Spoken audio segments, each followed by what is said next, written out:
முதல் வாசகம்.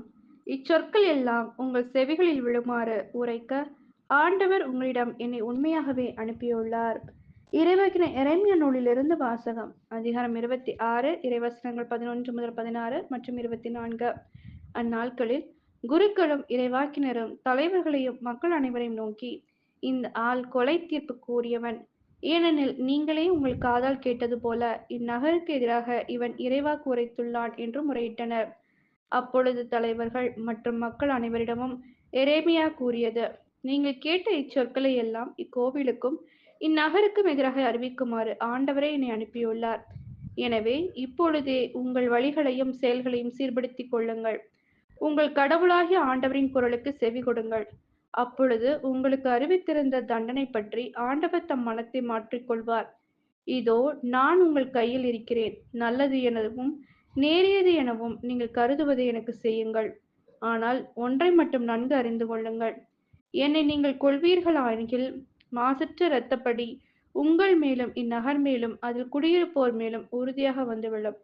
ஏனெனில் இச்சொற்கள் எல்லாம் உங்கள் செவிகளில் விழுமாறு உரைக்க ஆண்டவர் உங்களிடம் என்னை உண்மையாகவே அனுப்பியுள்ளார். பின்னர் தலைவர்களும் மக்கள் எல்லாரும் குருக்களையும் இறைவாக்கினரையும் நோக்கி, கொலை தீர்ப்பு இந்த ஆளுக்கு வேண்டாம். ஏனெனில் நம் கடவுளான ஆண்டவரின் பெயராலேயே இவன் நம்மிடம் பேசியுள்ளான் என்றார்கள். ஆனால் மக்கள் கையில் எரேமியா அகப்பட்டு கொல்லப்படாதவாறு சாப்பானின் மகன் அகிக்காம் அவருக்கு உறுதுணையாய் இருந்தார். இது ஆண்டவரின் அருள்வாக்கு. இறைவா உமக்கு நன்றி. நற்செய்தி வாசகம். ஏரோது யோவானின் தலையை வெட்டச் செய்தான். யோவானுடைய சீடர் வந்து இயேசுவிடம் அறிவித்தனர். மத்தேயு எழுதிய தூய நற்செய்தியிலிருந்து வாசகம். அதிகாரம் 14, இறை வசனங்கள் 1 முதல் 12. அக்காலத்தில் குறுநில மன்னன் ஏரோது இயேசுவை பற்றிய செய்தியை கேள்வியுற்றான். அவன் தன் ஊழியரிடம், இவர் திருமுழுக்கு யோவான் தான். இறந்த யோவானை கடவுள் உயிர் பெற்றெழச் செய்தார். இதனால் தான் இந்த வல்ல செயல்களை இவர் செய்கிறார் என்று கூறினான். ஏரோது தன் சகோதரனான பிலிப்பின் மனைவியாகிய ஏரோதியாவின் பொருட்டு யோவானை பிடித்து கட்டி சிறையில் அடைத்திருந்தான். ஏனெனில் யோவான் அவனிடம், நீர் அவளை வைத்திருப்பது முறையல்ல என்று சொல்லி வந்தார். ஏரோது அவரை கொலை செய்ய விரும்பினான். ஆயினும் மக்கள் கூட்டத்தினர் அவரை ஓர் இறைவாக்கினர் என கருதியதால் அவர்களுக்கு அஞ்சினான்.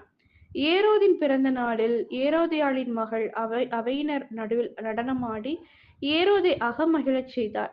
அதனால் அவள் எதை கேட்டாலும் அழிப்பதாக அவன் ஒரு வாக்குறுதியை ஆணையிட்டு அறிவித்தான். அவள் தன் தாய் சொல்லிக் கொடுத்தபடியே திருமுழுக்கு யோவானின் தலையை ஒரு தட்டில் வைத்து இங்கேயே எனக்கு கொடும் என்று கேட்டாள். இதை கேட்ட அரசன் வருந்தினான். ஆனாலும் தான் விருந்தினர் முன் ஆணையிட்டதால் அதை அவளுக்கு கொடுக்க கட்டளையிட்டான். ஆள் அனுப்பி சிறையில் இருந்த யோவானின் தலையை வெட்டச் செய்தான். அவருடைய தலையை ஒரு தட்டில் வைத்து கொண்டு வரச் செய்து அதை சிறுமியிடம் கொடுத்தான். அவளும் அதை தன் தாயிடம் கொண்டு சென்றாள். யோவானுடைய சீடர் வந்து அவருடைய உடலை எடுத்து அடக்கம் செய்தனர். பின்னர் இந்நிகழ்ச்சியினை இயேசுவிடம் போய் அறிவித்தனர். இது கிறிஸ்துவின் நற்செய்தி. கிறிஸ்துவே உமக்கு புகழ்.